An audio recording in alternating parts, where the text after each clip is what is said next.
The hands of Jesus on the cross were covered in mud and blood, obviously from local civilians or soldiers touching it. We walked 15 kilometers into the village of Nustar on a cold November morning. Everything was frozen around us. The fog was immensely thick. It was like a sign of the horror we were heading into. We walked quietly, carrying all our equipment. As we walked along the road in the fog, we saw other units around us. Heads were held high, but we all knew we were walking towards the city of Vukovar with limited resources. First, we need to stop in the village to get our orders. We didn't know what was ahead of us. All we knew was that the situation was bad in every way. The weather was the crappiest weather you could imagine to try do anything in. The ground was frozen solid. The fog surrounded you and you had open fields around with nowhere to hide, nowhere to escape. We just needed to cross a few kilometers. I love that word. Just a few kilometers. Just break the blockade. Just pierce a hole into the ring of steel around the city and just enter inside. As we walked towards the village, the fog became so thick, but everything else was quiet. From a military perspective, it was a great cover as the enemy couldn't see you walking. As we approached, I was trying to look around to see who was next to me and behind me. Suddenly, I felt I lost the ground under my feet and started rolling into some type of frozen mud. The equipment was hitting me all over my body and I felt somebody's weapon smacking my face. We all started falling onto each other. Then, just like that, the fog lifted a little. I saw there was an enormous hole that dozens of us had fallen into. It was such a huge crater, at least 20 meters down and 30 meters across. As we tried to climb out of the pit, I felt it was a bad sign. Then as I came to the edge of the crater, I saw a cross in front of me.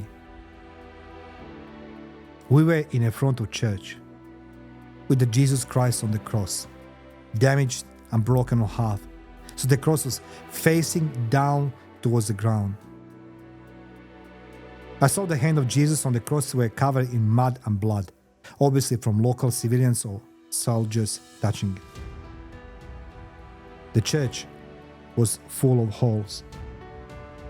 As we climbed out of the crater, there was a silence. Nobody was saying anything. We had short break and were told to pick up the equipment and march towards the village. As we marched, memories of aim on my life and my childhood started crossing my mind. I couldn't shake the impression of the broken cross facing the ground. Everyone had the feeling it was a bad omen. Suddenly the fight started on the edge of the village. After the skirmishes and exchange of the fire ceased, so we start moving towards the city of Vukovar. The fog didn't want to lift. It felt it was like 7 o'clock in the morning and the cold air was in your lungs. We were slowly chatting amongst ourselves, being able to see each other more and more clearly as the fog lifted. We had doubts that we were going to come out of the village alive. Now that we had a local guide to lead us, we'd reached the bank of a small river. To the fog, we saw so many tanks, armored vehicles and inventory facing towards the village we just left. We were already facing the steel ring around the city when the firing started. It became so intense. After a few hours, we were ordered to retreat back into the village. As we retreated, I saw people hiding in the basement, full of fear and going crazy. I think that was the first time I saw somebody have a nervous breakdown because of the shelling, the tanks and everything around us. I had never seen anything like this. Seeing the enemy soldiers so close and in that fog. As we were all slowly retreating back, exchanging fire, we were told the city had surrendered. We were so sad and broken.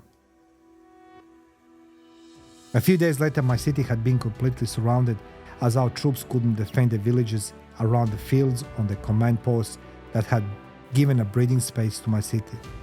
The enemy closed the gap around us and was conquering the remaining places in Croatia. Our morale sank.